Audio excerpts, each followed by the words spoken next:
Welcome back, my peeps. So today we're doing our first ever DIY tint job. Think we can get her done? Stick around.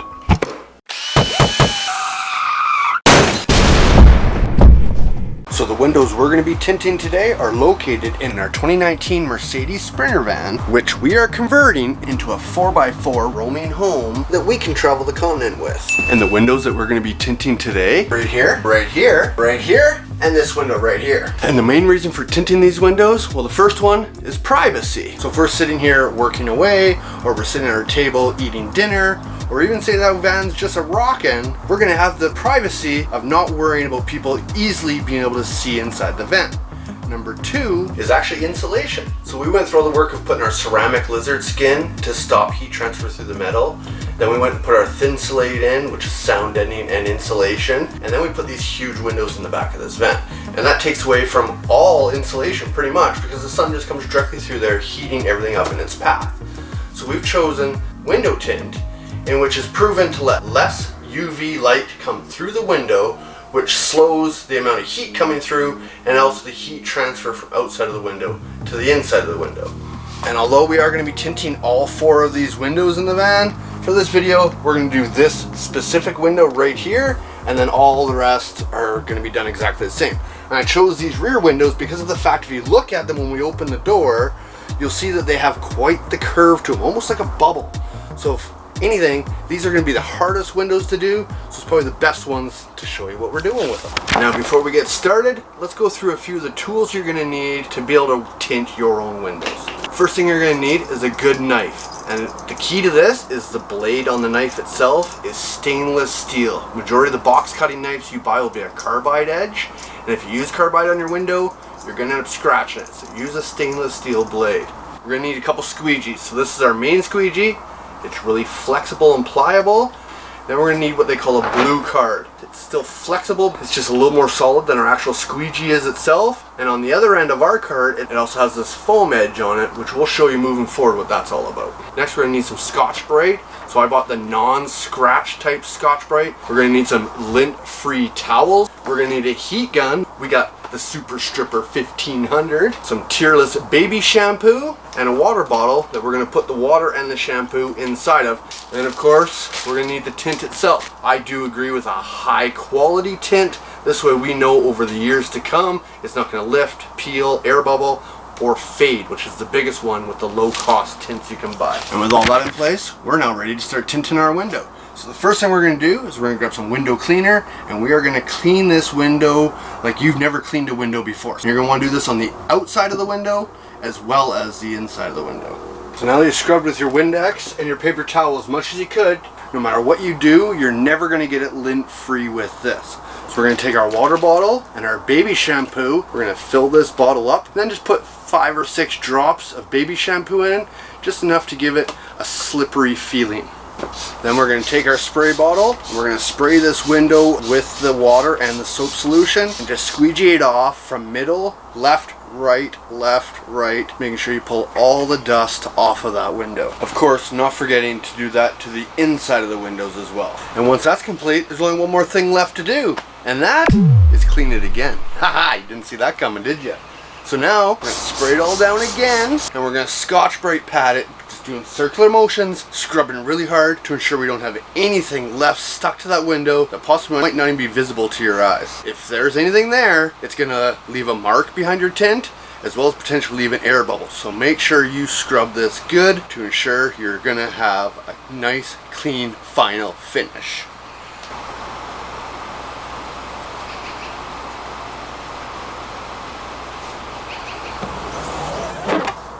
And once we've done both sides, we're now ready to start with some tint. So one thing with your tint that you want to keep in mind, that the width of the roll should be your up-down width of your window. You do not want to have to put this as up and down, because this film does have a grain to it, just like your wood would. Your wood would. So I'm going to measure the width, which is 24 inches. Take our stainless steel blade, cut across a nice straight line, and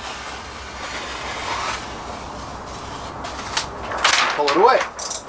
So now, with our window fully prepped and our tint cut, Make sure we have it the right way up and down so we know the grains are going up and down. We're just going to peel back a corner to ensure that we can find which side has the clear coating on it. Because one side does have a clear sheet over top of it, which is your sticky side. Not sure if you can see that. And when we put it on this window, so we're going to put it onto this back window on this side here, just so we can size it to what our window is going to be, and it's going to actually flip around and get stuck to the inside of the window. So we want our clear side or our sticky side up at this point, not towards the window, or else when you flip it around it won't be cut the right direction, obviously. We're going to spray that window again with our soap and water solution. I'm also going to do that same to the back side of our actual tint itself. And then we're going to place it up over top the location we want it to be. Now you will notice I put a light behind the window. That's so I can see through it because it's tinted so dark. And now we're going to cut around the edge. So there's a perforation around the edge of the window. We're going to cut just past that perforation, down across all the way around. That light behind us just helps me see through the tint so I can see what we're working with. And then when we cut with our blade, we're going to keep it as flat to the window as possible, because if we stick it in this way, then we run risk of scratching that window again. We don't want to do that. And there we go. We got the right position for where our tint's going to be. Now we just want to go from the middle out to the edge. Be careful not to crease it, and go both directions. Okay, then we're going to go from the bottom, from the middle. Come on, come on, work with me here. And we just got to get this edge to seal down, because we cannot stretch it this way, we can only stretch it up and down. So everything kind of moves down to the bottom, and get that edge nice and sealed. Just like that. Do the same on this side.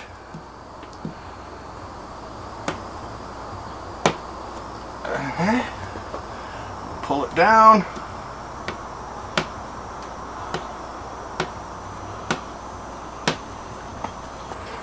Once we're able to get that, now we're going to have these spots, which they call fingers. Bring it in here, make sure you can see it. So you can see this edge is sitting down nice and firm. At the top we have these fingers going upwards and going downwards. Now we want those to be as straight up and down as possible. I'm going to take our Super Stripper 1500 heat gun. I'm just going to slowly start adding heat. You'll see it kind of shrivel. And we're just going to push it down into place nice and even until it finally all sits nice and flush on top of that window. Now don't be in a rush. Just start with one little section and work your way down.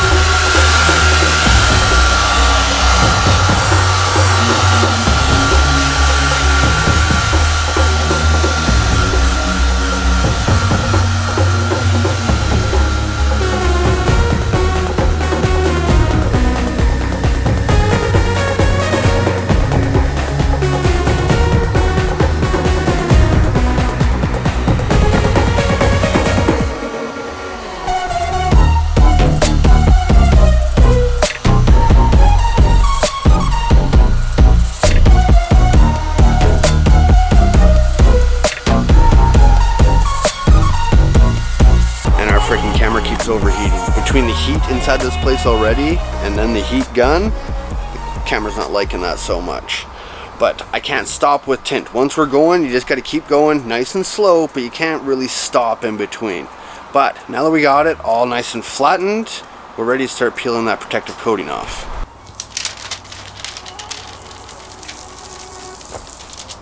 We'll spray it like crazy with our soap water again. And then flip to the inside of the van. We're going to pressure wash the corners real good. Make sure there's no dust stuck in there.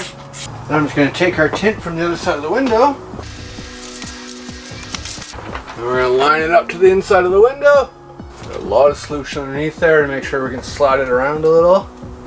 And there she is. So now we'll spray it down real quick. start from the middle, push that down in place, and then I'll go up.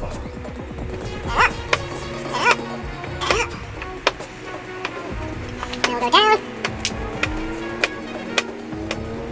Make sure to try and stay with the grain of the tint. And we'll grab our blue card. And the soft edge that's on this thing is going to be for the perforated bits around the window you see, just to make sure it gets all that water out through those little perforations that are on that edge. See? And we squeegee it out. So look at that. So there's that one that's been done, and there's this one that hasn't been done. Done. Pretty sweet, eh? So now I'm going to continue all those steps for the next 3 windows, and this is what she's going to look like.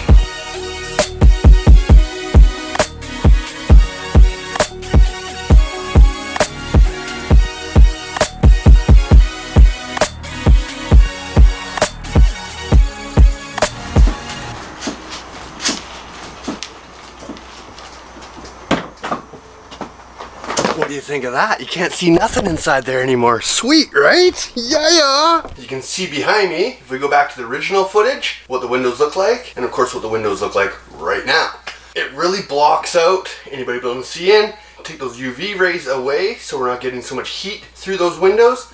That's the end of this video. Our project is complete, and we got another video in the banks. So if you haven't subscribed yet, maybe consider doing so. Of course, no pressure, you do you, but it is completely free.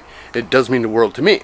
If you have subscribed, I do have to be honest with you here, because when we started this video, I said, so today we're doing our first ever DIY tint job. Think we can get her done? And we proved with that first one window that yes, we are capable of doing this.